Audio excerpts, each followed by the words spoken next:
Bom dia, boa tarde, boa noite, porque nós não sabemos a que horas você que vai nos assistir. E estamos aqui novamente hoje com a professora Alessandra, psicóloga, para gravar então a segunda parte do episódio sobre comportamento alimentar, aqui no Cogitatum Podcast. Então venha com a gente. Professora Alessandra, seja bem-vinda. Obrigada. Novamente aqui para a gente gravar então a segunda parte sobre comportamento alimentar, que foi tão debatido, né, no primeiro episódio, foi muito bom. Tudo bem com você, professora? Sim, prazer de novo estar aqui para essas conversas, né, inesgotáveis, que teríamos tantos momentos e necessários para se debater. Certo. Mais uma vez a gente queria agradecer a sua presença, que está contribuindo muito, com certeza, para todos que estão nos ouvindo. Então, professora, a Organização Mundial de Saúde caracteriza saúde, né, como um completo bem-estar físico, mental e social, ou biopsicossocial, como as pessoas normalmente falam. Isso é praticamente consenso, que é um conceito utópico, porque se ter um completo bem-estar em todas essas áreas, né? Nem sempre a gente está tão bem assim. Mas atualmente tem-se visto pessoas com obesidade mórbida, por exemplo, se considerando saudável, mesmo a obesidade sendo que não é considerada um transtorno mental, como nós já falamos no outro episódio, né? E sim uma doença, porque ela está categorizada na CID. Então, sendo a obesidade uma causa de muitos problemas de saúde física e mental. Eu sei que é bem complexo a gente falar sobre isso, mas você poderia falar de forma geral sobre esse assunto, professora? Pode ficar bem à vontade. Sim. Então, você introduziu muito bem já, né, a partir da ideia de que a obesidade não é um transtorno alimentar, ou, portanto, ela não é um transtorno mental. Sim. Ela é uma doença, uma condição com uma variação de causas e com inúmeras consequências, né? Então, é uma condição clínica, é uma condição médica. Bom, a partir disso a gente tem um olhar sobre a questão. De um outro lado, que não precisam ser lados separados, digamos assim, e esse é o grande desafio que a gente tem, sem dúvida nenhuma, uma necessária função, né, social, profissional, científica de combate à gordofobia, que é um problema, né, de ordem social, de ordem de saúde mental, que afeta as pessoas e produz muito sofrimento. O olhar estigmatizante, excludente, envolto em muitos preconceitos, e preconceitos velados, que são piores do que os preconceitos explícitos, né? São muito piores. É o preconceito do olhar, é o preconceito do não olhar, da invisibilidade que se dá quando não se tem espaço de acesso a um serviço, né? Por exemplo, com dignidade, com as necessidades, porque todos têm necessidades distintas. Então, a gente tem nesse contexto essas duas vozes. A voz de que entendemos haver uma necessidade de autocuidado, sim, né? O cuidado com a saúde, em manter-se saudável, e do outro lado a gente tem o cuidado com a saúde, digamos assim, mental, e o sofrimento que se arrasta em decorrência de tudo isso que a gente vive na sociedade. Porque pode chegar um momento que tanto a obesidade como doença pode se entrelaçar então com o transtorno mental, é isso? No caso desse sentido, pode como se fosse migrar. Sim, eu acho que a tua pergunta ela é mais desafiadora no sentido de que veja se eu entendi como foi, de que a pessoa que está, né, diante de uma condição, digamos, que é denominada ali por parâmetros, por critérios e por condições, por indicadores, como obesidade, não entender-se dentro deste critério por um direito de combater a gordofobia. E um direito que é super genuíno e legítimo. Né? E aí, como conversar essas duas necessidades? É isso a pergunta, né? Sim. A necessidade do combate com a necessidade do autocuidado e a necessidade da gente olhar a questão como saúde. Isso, porque até como eu falei ali, tem pessoas que têm, né, a questão da obesidade até mórbida, né, mas que se consideram saudável. Então, em determinado ponto, de repente, seja a maneira como elas conseguem lidar com isso, desde a sua rede de apoio, desde o contexto em qual ela está inserida. Seria, então, essa maneira de lidar com isso? Eu penso, Nani, que para que a gente possa lidar, a gente vai precisar mudar conceitualmente, ideologicamente, posturas, práticas, profissionais. Porque dentro dessa área da saúde, a gente tem muita manutenção desse olhar gordofóbico. Então, isso traz um retrato da sociedade. Né? Então, e o pior, que são discursos naturalizados e imperativos, como se realmente você está fora do peso, como se essa sentença peso igual saúde fosse inquestionável e fosse 100%, digamos, natural. E não é, na realidade, né? Porque a busca da saúde como um todo, integral, ela está para muito além do peso. Inclusive, remetendo, depois me faz voltar da onde aqui parei, né? A gente estava falando no outro episódio sobre o livro de bariátrica e tal, só para ser justa e fazer menção, eu tinha comentado sobre o livro e não fechei. O livro ele foi organizado por mim e pela Camila Volpato, e a gente tem a contribuição, como eu falei, de vários autores, e também escrevemos capítulos lá. Então, os capítulos que eu me dediquei, a propósito da tua pergunta, se remetem justamente a um tratamento, né, conduzido, um caso, a gente apresenta casos no livro, um caso clínico à luz da terapia, condução da terapia cognitiva, e com a questão da obesidade.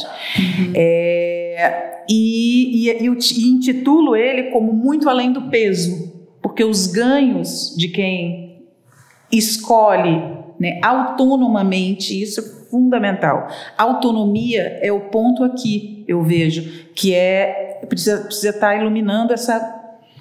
Eu não vou chamar essa briga, porque a gente precisaria usar muito mais e menos ou nessa história. Né? Quando a gente está falando da gordofobia versus cuidado com a saúde. Uma coisa não exclui a outra. Né? O que precisa mudar é a postura da sociedade ou né, as regras sociais e também dos profissionais. Quando se entra num consultório, a primeira coisa que se pensa ao olhar o exame é de que tudo que se deve ali se deve ao sobrepeso. Como se tudo estivesse só relacionado. Exatamente. Professora, me permite só fazer um parênteses aqui. Pode explicar, talvez alguém que esteja nos assistindo não conheça, o termo gordofobia? O que seria exatamente o termo gordofobia? Para que, se alguém aqui não entendeu o que é isso... Justamente são comportamentos que envolvem preconceito, exclusão, invisibilidade, que eu tinha falado, com relação ao corpo que não está dentro do que é a norma. E aí a gente pergunta, essa norma é determinada a partir de que olhar? Não é? É o olhar que diz que se tem lá parâmetro IMC, que é um parâmetro até questionado hoje, bastante questionável, porque ele produz vários equívocos com relação ao que é... E um parâmetro que se modifica também com o tempo, né? Mas se entende saúde para além do IMC. Então, é isso que a gente precisa entender, né? Então, o que é considerado fora do esperado, do que é considerado bonito, beleza, padrão de beleza, é um padrão construído socialmente, já falamos também no outro episódio, socialmente, em cada tempo. Cada tempo estabelece o que é beleza, o que vale para cá, o que é valorizado socialmente, o que não é, e corpos também. Então, uma coisa que é importante a gente sempre ter como conduta clínica, conduta profissional em saúde, é a diversidade de corpos. Precisa ser incluída. Diversidade de corpos, porque corpos, independente da sua forma, podem ser saudáveis. Sim, e até, só complementando, pelo próprio biotipo da pessoa, às vezes ela nunca conseguirá alcançar um padrão que às vezes, né, está distorcido por ela mesma, de chegar a algo que é inacessível por conta do seu próprio biotipo. Exatamente. Né? Então, assim, é um sofrimento gigante em cima disso, né? E outras pessoas que se sentem bem do jeito que estão. Então, assim, precisa ter esse olhar realmente amplo sobre esse assunto. Sim, exatamente. É uma questão, de novo, voltamos ao critério da subjetividade, como que eu me vejo, lido com as consequências da minha forma de me subjetivar. Então, assim, das escolhas que eu faço, o que elas trazem de lida. E essa lida, eu tenho recurso para lidar? Porque pode ser, sim, pode ser, não é uma sentença, digamos,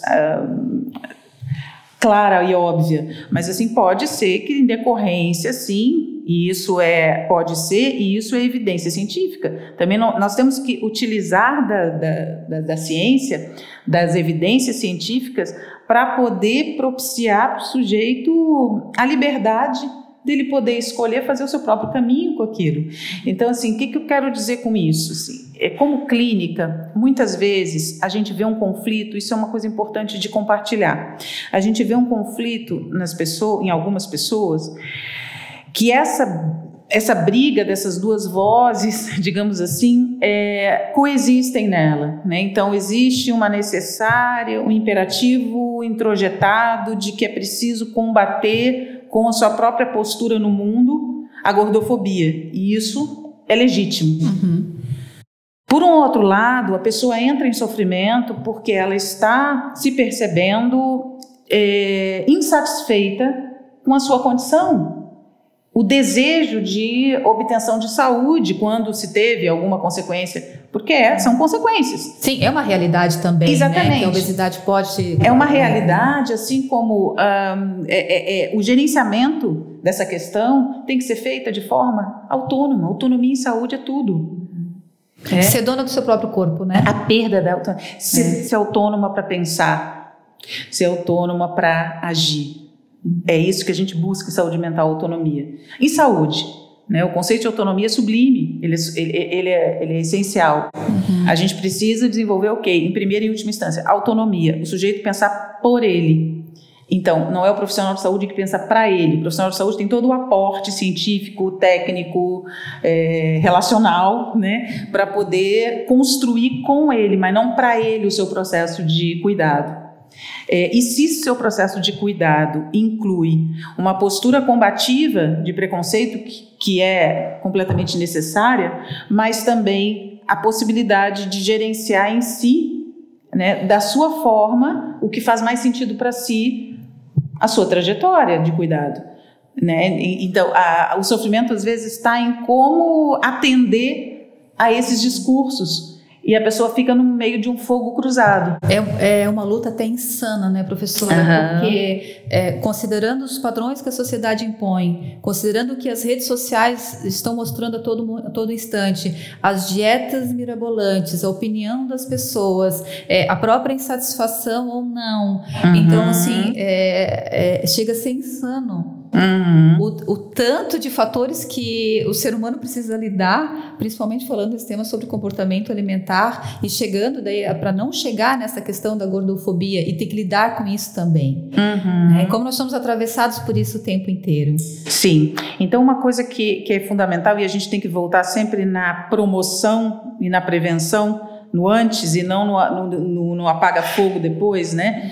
É justamente a propagação da ideia de dissociar peso de saúde, dissociar corpo X ou corpo Y do corpo certo, né? E as outras formas, corpos que não estão condizentes com o que é aceito ou com o que está bonito, né? Isso é diversidade de corpos, essa ideia de diversidade de corpos que envolve flexibilidade, que envolve a quebra de padrões estanques, isso precisa estar lá atrás, né? Lá na infância, Isso precisa estar na base, porque depois a gente vai construindo uma cultura, precisa haver uma contracultura dessa ideia toda.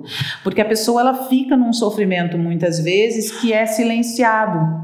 Silenciado, pois ela se sente cobrada de atender a vozes, digamos, distintas que estão fora dela. E a questão é, por que há de atender? Fazer para quem? Né? Não é para si, exato, é para outro, né? Exato, construir por si, construir com um profissional que desconstrua esses termos, que não utilize desses termos, porque esses termos por si só já são excludentes. Então se entra muitas vezes num consultório e quando não está explícito, como eu digo, está o tempo todo implícita a ideia de que o sintoma trazido, o adoecimento ali apresentado, se deve prioritariamente à condição do peso. A associação disso, né? Olhou a pessoa acima do peso, ela está doente. Exatamente. E se esquece do indivíduo subjetivo que está ali por trás. E aí eu me pergunto sempre se os profissionais estão preparados, de novo, aquela questão que a gente falou, estão preparados para receber pessoas diversas, pessoas com necessidades distintas, né? Isso é a grande questão. Será que ele está consciente de que a linguagem que ele utiliza é produtora de sofrimento? É uma linguagem que por si só tem um efeito colateral? A professora concorda com o termo que o ser humano está sempre julgando o outro? Por exemplo, eu olho uma pessoa, essa pessoa está gorda. Eu olho a pessoa, nossa, como essa pessoa está magra. Eu olho aquela pessoa, nossa, como essa pessoa está mal vestida. Eu olho outra pessoa, como, nossa, como essa pessoa está bem vestida. A gente está sempre julgando. A professora concorda com isso? Sem dúvida. Né? Isso é algo que é muito... E ainda muito reforçado nos meios que a gente tem ferramentas para julgamento hoje, que é justamente essa era que a gente vive, né? E parece que até que é meio involuntário, assim, aqui parece que vem de uma maneira que a gente não raciocina sobre o que está pensando e esquece do outro que está sendo afetado por aquilo. Sem dúvida nenhuma, Nani. É a história do olhar, né, para o mundo, do se comparar também. Né? O outro lado da moeda é a comparação constante que existe, e hoje temos muitos elementos para comparar, né? Porque os elementos invadem as vidas de uma forma compulsória a todo momento que se rolam feeds e as pessoas são invadidas e ficam se comparando, pistas, né? Essa comparação o tempo inteiro, né? Eu com o outro o tempo todo. Sim. Se me permite, professora, me recordei agora da sua aula que eu tive com você na UC de Saúde Única, acho que foi. Onde você falava sobre a bariátrica. Depois eu gostaria que você falasse um pouco sobre isso também. E eu lembro que a professora contou na época que, porque para fazer uma cirurgia bariátrica precisa-se de uma avaliação psicológica para ser autorizada a cirurgia, né? Sim. E hoje em dia isso virou meio que um comércio, né, de laudos para bariátrica sem um mínimo de respeito, um mínimo de comprometimento com aquilo. E eu lembro da sua fala dizendo: se alguém vem no meu consultório pedir um laudo para cirurgia bariátrica e não passar por todo o processo necessário, eu não faço. Eu lembro da professora ter falado sobre isso. Porque é importante, né? Porque, no outro episódio foi falado um pouco sobre isso. Não é só a cirurgia em si. É o que vem depois. Como é que está esse preparo? Pode falar um pouquinho sobre isso? Sim. Acho que a gente tocou em pontos sensíveis anteriormente, aqui nessa conversa, de que voltamos à qualificação profissional. Aquilo que nunca cala, né? A qualificação profissional e a autorização que uma pessoa se dá para poder atuar em alguns contextos que exigem um conhecimento mais aprofundado, sem perder a visão do todo. Sem perder a visão de que falar de comportamento alimentar, o quê? Falar de saúde, de mental, o que é falar de saúde. No entanto, dialogar a especificidade com o todo, a parte com o todo, é muito necessário. Eu preciso mergulhar em alguns momentos e eu preciso retomar a visão do contexto o tempo todo também. Nesse sentido, A bariátrica, vamos pensar assim, ó, nós temos um grande contexto que é saúde, nós temos um grande contexto saúde mental, outro, esferas de camadas. Nós temos depois, na saúde mental, a esfera ali, ó, dos transtornos que envolvem a relação com o corpo e com a alimentação e adoecimento, como a obesidade. Né? Que pode voltar com a bariátrica, inclusive. Né? Exato. E aí nós temos, dentro dessa esfera, nós temos pensar em tudo que conversamos, etiologia, as causas, o que é, como é que se faz a formulação de um diagnóstico e os tratamentos, as condutas terapêuticas. Nessas condutas terapêuticas, nós temos as mais tradicionais e nós temos aquelas que vieram para auxiliar e não para vulgarizar o processo.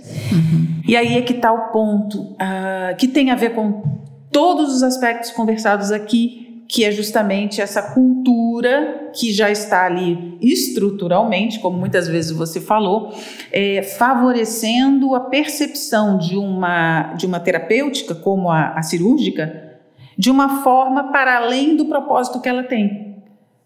Porque o propósito que ela tem sim, tem um papel muito importante. A cirurgia bariátrica não é um problema, ela é uma alternativa que precisa ser muito bem avaliada para ser indicada. Porque nós temos, sim, indicações, existe todo um conhecimento científico, técnico, profissionais excelentes que trabalham nesse âmbito, que avaliam idealmente o que ir para a indicação cirúrgica. Só que está muito distante do que ocorre. Porque a gente sabe que as pessoas, muito facilmente, hoje poderíamos estender essa conversa para as canetinhas. Sim. Porque... Os Ozempics da vida. Exatamente. Porque elas já trazem uma outra questão a ser falada. Mas voltando na bariátrica, o que ocorre? Aí eu vou trazer para o âmbito da psicologia, né? Da avaliação em saúde mental, que pode ser realizada, que é uma avaliação psicológica, né? Eu também, psiquiátrica, tenho ali na portaria da cirurgia bariátrica essa questão. Quando feita pela psicologia, é feita uma avaliação psicológica. Uma avaliação psicológica é um processo. É um processo muito sério, é um processo que tem todo um arcabouço de conhecimento que respalda ele, de um arsenal técnico, né, de instrumental, que precisa ser incluído, especificidades do fenômeno a ser avaliado, de muito conhecimento a respeito dele, para se poder posicionar a respeito e fazer um parecer que favorece ou não uma indicação bariátrica. Aí eu pergunto para você, será que todos os profissionais que realizam estão preparados para fazer essa avaliação? Porque isso não é apenas uma mera formalidade para incluir no conjunto de autorizações, de laudos, que precisa se apresentar lá para fazer a bariátrica. E quando você mencionou o que eu comentei em aula, de que muitas vezes as pessoas buscam, olha, você trabalha com essa área, você realiza, e eu digo que eu devolvo a pergunta, em que momento você está? Conta um pouquinho da sua história. E aí a pessoa traz que ela está ali só para finalizar o processo dela e precisa pegar, como se fosse pegar pontualmente ali uma avaliação. Só um papel. Só um papel. Pega um papel ali e é só formalidade que eu preciso apresentar lá para poder compor. E eu digo para ela que nessa condição eu não realizo. Por quê? Porque a gente não pode ter isso como um papel a ser recebido para poder integrar o protocolo. Existe todo um processo que precisa ser realizado e a gente não pode datar, não é um processo datado. E muitas vezes as pessoas vêm até com a data da cirurgia já marcada e elas querem só passar por ali, dando a sua condição para isso. E aí eu faço o meu papel, que é o meu papel de conscientização. Se essa conscientização ela vai deixar algum produto, alguma semente, eu não sei, mas eu faço o meu papel ético, social, profissional. Porque é uma cirurgia que é operado o estômago, né, professora? E não a mente. Né? Então, não tem como dissociar isso, né? Porque existe o pós-operatório que vem dali para frente para conseguir se manter aquele ideal que a pessoa se objetivou, né, através da cirurgia, não é um processo tão simples assim. Nem um Precisa pouco. ser muito bem pensado e discutido anteriormente. Desde a técnica cirúrgica que vai ser adotada uma pessoa, se a equipe está integrada, e aí a gente volta também na interdisciplinaridade, porque quando a gente fala da bariátrica, é uma equipe bariátrica Trabalhando nisso. que trabalha desde o pré-operatório, que é um processo, não é um pré-operatório datado ali, rápido, ele precisa ser um processo justamente porque ele inclui a integralidade, ele inclui a interdisciplinaridade. Né? Então, desde esse início do processo até o transoperatório e o pós-operatório, a gente tem que, o tempo todo, conduzir o paciente para essa conscientização do quais são os efeitos pós-operatórios. E o pós-operatório em bariátrica, o pós-operatório ele não é datado, ele é para a vida toda. Sim. Talvez eu fico pensando que, em decorrência dessa problemática toda, da vulgarização que a gente tem na sociedade, tenha me atraído e me debruçado tanto a pensar o pós-operatório. Porque é o que vem depois, que as pessoas já trouxeram distintas histórias de pré-operatório, de mudança ou não da relação com a comida, da relação com tantas coisas e hábitos de vida que precisam acontecer, que se chega lá com cenários muito diversos. E aí a gente vai poder pensar o que é preciso fazer em cada caso, né, de acordo com a história cirúrgica de cada pessoa. Porque essa história cirúrgica vai afetar completamente o que vai ser vivenciado no pós-operatório. E também, né, professora, tem-se visto muitos casos, por exemplo, da migração do problema que a pessoa tinha com a comida em si para outro problema, com álcool, droga, enfim, outros problemas surgem por conta, às vezes, até que faltou talvez essa prévia, né, de conscientização de como poderia ser, né, e acaba surgindo outros problemas tão graves, talvez, quanto era o que já se tinha. Sim. Essa questão, né, da mudança de foco, da satisfação e do suprir, regulação emocional por meio de outros alvos, outras satisfações, é uma das questões envolvidas no pós-operatório, dentre tantas e tantas outras que a gente vai lidar. E tudo isso com relação à mudança de compulsão, com relação à recidiva, com relação a fases que são vividas, experienciadas, fenômenos que ocorrem. Isso é evidência científica, estudo científico que demonstra. Tanto é que se pensa hoje na questão ali do tempo que o reganho pode começar a ocorrer. Quando eu estudei, fiz a minha pesquisa lá no doutorado, o que eu trabalho, com que grupo eu incluí, né? Qual foi o grupo estudado? Foram pessoas que tinham, né, um tempo cirúrgico já pós-operatório condizente com o que as pesquisas indicavam e que a gente obviamente vê na prática profissional, de que a partir ali do 2º ano começa a existir a possibilidade de reganho de peso. A pessoa já fez toda aquela curva de perda, ela começa a entrar, tem o reganho fisiológico, que é natural, mas começa-se a ver o além. E aí o meu interesse então era entender o que estava passando ali com relação à influência dos fatores familiares de rede, enfim, de rede mais ampliada também, de contexto, para que isso estivesse ocorrendo. Em parceria, claro, cada caso é um caso, com outros fatores etiológicos, com outros fatores desencadeantes do reganho. Então, é muito importante, Nani, entender que existe todo um universo de possibilidades de ocorrência no pós-operatório, né? E isso precisa ser parte do pré-operatório, essa conscientização, essa psicoeducação.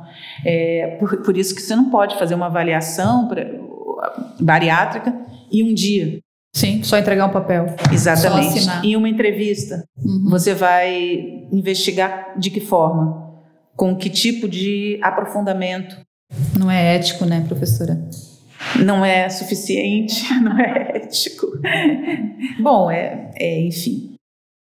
Então, mudando um pouco desse foco do comportamento alimentar, mas também, né, não é só mudando o foco, mas o nosso podcast também tem o intuito de levar um pouco de vivência para os nossos ouvintes. Então, com base, professora, em tudo que nós conversamos até aqui, desde o primeiro episódio, você é professora do curso de psicologia aqui da Unisul. Não sei se em outra universidade também, ou só na Unisul. Atualmente sou professora da Unisul. Da Unisul, né? Então, pode explicar um pouquinho como é que é essa experiência de formar alunos para cuidar da saúde mental de outras pessoas? Esses mesmos alunos que, quando se formarem, né, vão se deparar com questões tão complexas.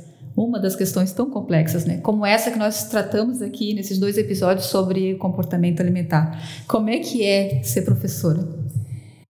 Bom, antes de falar de ser professora de curso de psicologia que está formando profissionais para trabalhar com saúde mental, a gente precisa falar do ser professor.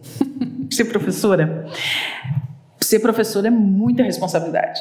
Sempre digo isso, é muita responsabilidade, porque uma vez que você está nesse lugar, você exerce, sem demagogia, uma influência muito grande nas construções que estão sendo feitas ali acerca de muitas coisas. Que marca estou deixando? Exato, a construção de muitos valores pessoais e profissionais que estão sendo construídos ali, né? E aí é que eu digo sempre, lembrando lá do nosso das nossas aprendizagens por regras e por contingências, por modelagem, por regras, modelação e por contingências, modelagem, a gente sabe que um professor ele exerce essas 2 funções, esses 2 papéis. Ele é modelo e ele interage. E as interações dele, a forma como ele interage, né, como ele resolve conflito, como ele flexibiliza ou ele não flexibiliza, como ele se posiciona, como ele não se posiciona na relação com o trabalho, com os estudantes, com colegas. Isso vai ser assimilado, vai ser aprendido pelos estudantes. E aí foi o que eu tinha comentado que você disse, a gente vai entrar nesse assunto, que é a história, né? Eu posso ter regras muito, muito interessantes, importantes, adequadas, indicadas, mas eu estou o tempo todo te apresentando também um tipo de lida, né? Que até é pessoal, né? Exatamente, um tipo de lida. Eu lido de um jeito, eu me comporto de um jeito, mas eu falo do outro. O velho e bom, faço o que eu digo, mas não faço o que eu faço. Como dissociar isso, né? Isso está implícito, né? Não é. Se fosse dito, ainda seria melhor, porque faço o que eu digo, não faço o que eu faço, mas não é dito. E a gente tem isso na docência, assim, né? Porque somos seres incoerentes e a incoerência também integra o ser humano. Mas somos humanos, professora? Somos humanos. Sujeitos a tudo isso, né? Tudo bem, somos. Mas uma vez que a gente está nesse lugar, assim como eu vou fazer uma analogia com a clínica, no momento em que eu faço uma escolha profissional de estar no espaço clínico, eu preciso me despir dessa incoerência. Tentar o tempo todo, eu tenho que me revisitar o tempo todo quanto a essa incoerência. Porque isso tem que estar consciente em mim. Não é um processo alienado. Se é alienado, eu preciso trabalhar a alienação.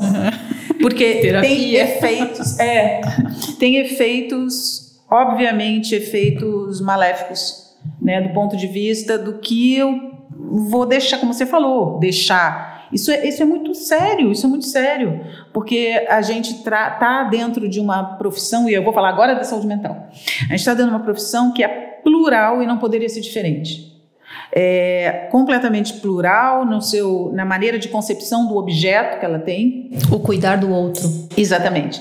Então, assim, antes da gente até falar o cuidar, a gente vamos pensar o pesquisar, o estudar, o conceber, o construir, o olhar sobre os fenômenos psicológicos.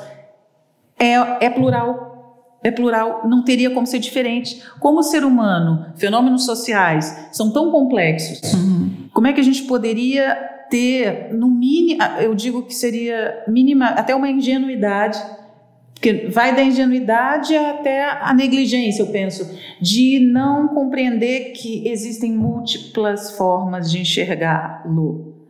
né? E isso tem que estar muito visceral no que é dito e no que não é dito dentro de uma sala de aula.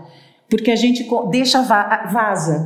Quando você diz que você tem um olhar multidimensional, mais complexo, mas você não age como, isso vaza de N formas.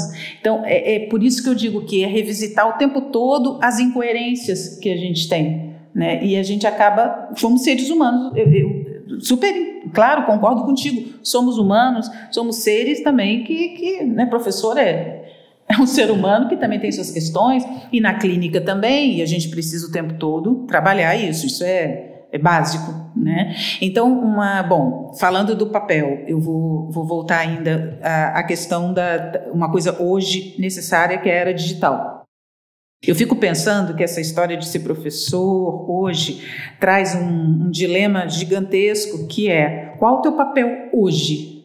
Se você está diante de N possibilidades informativas que estudantes conseguem acessar. Sim. E que você é apenas mais uma dessas possibilidades, sendo que concorrer com elas é... desleal, né? É completamente desleal. Por mais que você se reinvente, você faça peripécias, você esteja super atualizado com metodologias inovadoras, mas você vai estar numa guerra que é completamente injusta, né? Com tantos estímulos interessantes, às vezes nem tanto, por aí afora. Mas, assim, uma coisa duas coisas eu vejo como um papel central. Uma, que é o professor, ele é um filtro, ele ensina um filtro crítico desse mundo. Vamos dizer assim, que a gente está imerso a um bombardeio de coisas, então o professor está ali como uma figura de autoridade de segurança nesse sentido, para poder levar o seu conhecimento e a sua habilidade de filtrar, de como se filtra criticamente um conteúdo, né? Como que se faz esse processo de lapidação de um conteúdo, para a gente poder discernir, porque a gente precisa de discernimento, né? Aprender a discernir, aprender a criticar, aprender a pensar. Então, aprender a pensar é isso. É a partir do nosso papel, eu vejo muito por aí. E um outro, que esse, sem dúvida nenhuma, é completamente essencial, que é se relacionar. A relação humana. O professor está ali, e aí aumenta essa responsabilidade que a gente conversou agora. Porque o professor está ali para fazer vínculo, fomentar vínculo. Fomentar vínculo é a história da dita habilidade social. É isso, a gente está ali também para fazer algo que não se faz via ter digital, conexão, né? Via digital, isso. Criar essa conexão. Fazer conexão. O que é se relacionar? O que é se relacionar? Como se relacionar? Então, a pergunta também que sempre realizo no início de curso, quando as pessoas estão adentrando a universidade, que é um momento muito importante para poder começar, né, a olhar para tudo que vem pela frente, escolher essa área, psicologia, que vai trabalhar com seres humanos, com fenômenos, né, que envolvem seres humanos, realidades complexas, realidades sociais complexas, vai nos fazer o tempo todo também nos perguntarmos como que eu me relaciono com seres humanos. Isso é ponto de partida, ponto de chegada para uma profissão como a nossa. Abrindo um parênteses aqui, mais um, né? Isso já foi tema de conversa nossa em grupo, de professores falando algo lá e não se comportando como. Uhum. Justamente por essa falta de conexão, essa falta, às vezes, até da própria empatia, que também é uma palavra meio que caiu assim na vulgarização. Na vulgarização, mas a gente chegou a comentar isso, nossa, mas o professor fala tanto disso, mas na prática ele não faz isso. Num ambiente tão íntimo que é a sala de aula, por mais que tenha lá, sei lá, 30, 40 alunos, mas a gente está ali reunido uma semana inteira, um mês inteiro, um semestre, enfim. Tem professores que a gente já teve mais oportunidades, assim, e às vezes isso não acontece, o que a professora está falando, essa conexão. Sim, somos seres humanos. Sim, eu entendo, né, essa questão de somos, né, claro, seres humanos, somos suscetíveis a, enfim, também é um contexto, né? Mas uma vez que a gente entra naquele espaço, precisa... a gente tem que estar consciente disso. É a mesma coisa, eu digo, uma vez que um profissional de saúde entra naquele espaço para fazer o seu papel, ele tem que estar preparado para lidar com muita coisa que pode vir como decorrência de uma palavra que ele usa, né? de uma conduta que ele adota. Ele tem que estar preparado para lidar com essa consequência, ou ele tem que estar consciente antes de adotar. Porque, enfim, é o que eu digo, não adianta, muitas vezes depois você não tem tempo, uma pessoa não retoma um tratamento, seja uma consulta, em decorrência de algo que ficou para ela, que o profissional talvez ele nem lembre. Mas ficou marcado para exatamente, para aquela pessoa, aquilo ali vai ser uma vivência que vai construí-la, né, fazer parte do seu sofrimento. Por quanto tempo? Você gosta de ser professora? Eu gosto muito. Eu gosto muito. Eu acho que, assim, é uma necessidade dessa associação clínica e docência, porque ela nos faz ampliar muito, né, as perspectivas de busca de conhecimento, de estar em movimento o tempo todo e está sempre aquecendo e reaquecendo e trabalhando a questão relacional. Que bom. Professora, foi um prazer ter essa conversa, né, em 2 episódios. Queria muitíssimo agradecer, em nome, né, da Cogitatum Podcast, o seu comparecimento aqui, trazer tanta coisa interessante para a gente sobre esse assunto. Vamos nos ver outras vezes, de repente, para falar de outro assunto. Já sei que a professora está lançando outro livro sobre o luto, que é um tema muito interessante, a gente pode trazer numa outra oportunidade. Eu gostaria realmente de agradecer. Quer deixar alguma consideração? Eu quero agradecer também, sempre é um imenso prazer fazer trocas com os meus alunos. São estudantes e futuros colegas. Sim. E sempre digo, né, que depois, quando vocês terminam e vocês passam para outra fase, é muito prazeroso retomar essa relação de uma outra forma, de um outro lugar. Porque são pessoas que eu acompanhei, que eu conheci, e dali, né, muitas parcerias se constroem. Tá certo. Muito obrigada, professora. Obrigada também, gente. Então, gente, ficamos por aqui. Curtam, compartilhem. Se você gostou desse conteúdo, compartilhe com quem você acha que precisa ouvir sobre isso, sobre comportamento alimentar. Então, vamos lá. Deixa o seu like e até o próximo episódio. Valeu, tchau!